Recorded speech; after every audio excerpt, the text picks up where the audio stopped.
I may have found a secret entranceway. This gate was wide open. The gate was wide open. I walked right in, so can't say I broke in. This is the former grounds of Liberty Village in Flemington, New Jersey. Opened in 1981, it was once one of the premier shopping destinations in the region and one of the first major outlet malls in the United States.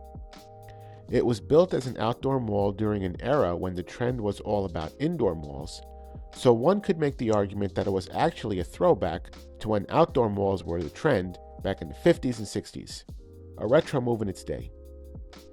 In any case, Liberty Village enjoyed tremendous success over the years and even expanded in the 1990s, covering an area of about 23 acres.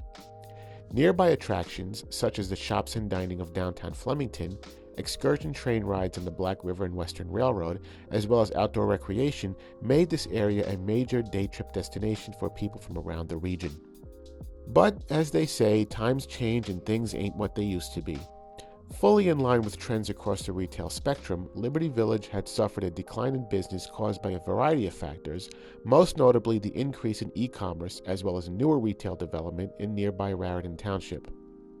Over time, as patronage declined, stores and tenants began shutting their doors and moving out. Flemington Borough had declared the site an area in need of redevelopment, which is an official designation, by the way, in 2021, and by December 22, only 3 stores remained.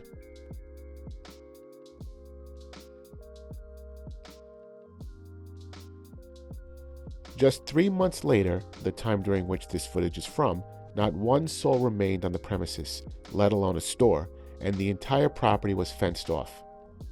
Well, almost the entire property. As you can clearly see, and as I affirmed earlier, I was able to gain access through a wide open gate and stroll the grounds of this ghost town on this mild Sunday afternoon.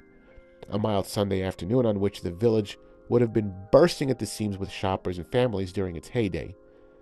But today, there were nothing but boarded up windows, cracks in the walkways, stagnant water, Canada geese, and rock formations with no running water.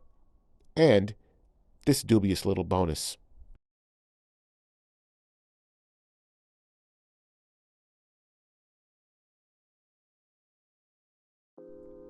Save for the 2 lovebirds, quite possibly literally, not a single soul did I come across during my short foray into this abandoned wasteland, and given the vibe, it was probably for the better. At one point, a plain white pickup truck drove by slowly on the perimeter road that was within the gated area, and it kind of spooked me, so I headed back in the direction of the open gate, hoping to still find it open, and left the premises. No matter, I had pretty much seen what there was to see and did what I came to do. I was a little hesitant to do a proper Lou review, however. The borough entered an agreement with a developer and plans to raise the property and develop it into mixed-income housing, including group homes for veterans and adults with disabilities, as well as a town hall and public space. Demolition of these grounds is scheduled to begin sometime in the spring of 2023, with construction of the new development to begin at some point after that. Obviously. Of course, no visit to Flemington would be complete without a little railroad history. You didn't think you were getting away from that, did you? No, hell no. The right-of-way actually went right through here. As you can see, came out from between those buildings, right through here, and along this little culvert. All right, I found the freight house. It is the Great Freight House Station. The Great Freight Station. Can you see the sign? The Great Freight Station. Here's the front of the freight house. Skunktown Brewery. Flemington was a major railroad town in its day, being served by such railroads as the Pennsylvania, Jersey Central, Belvidere, and Delaware, and later on Penn Central and Conrail. The star of the show today is the Black River and Western Railroad, which runs excursion and special event services throughout the year using steam engines and vintage rolling stock. The railroad was founded in 1961 by a group of rail fans interested in preserving steam engines. They operated excursion trains between Flemington and Ringo's under a lease agreement with the Pennsylvania Railroad, which still ran freight service on the line. In 1970, the line between Flemington and Lambertville was purchased outright from Penn Central, and additional portions were acquired from the Central Railroad of New Jersey between Flemington and Three Bridges.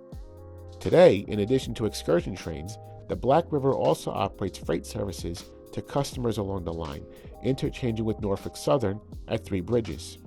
The section between Ringo's and Flemington fell into a state of disrepair in the 1990s, and service was suspended, but efforts have been underway to repair and restore it. So you can see how this would be a nice day out. Come down here, take a nice scenic ride on the Black River and Western down to Ringo's and back, go stroll around Liberty Village, grab a bite to eat, do a little shopping, do a little dance, make a little love, get down tonight, We have a hand-thrown switch, which appears to be lined for the station track. Oh, I just realized this bench is made from a truck. It's literally, well, not a whole truck, but one axle and two wheels. And there don't appear to be any flat spots on it, so that's good. It's a good thing. It will not set off a hot box detector.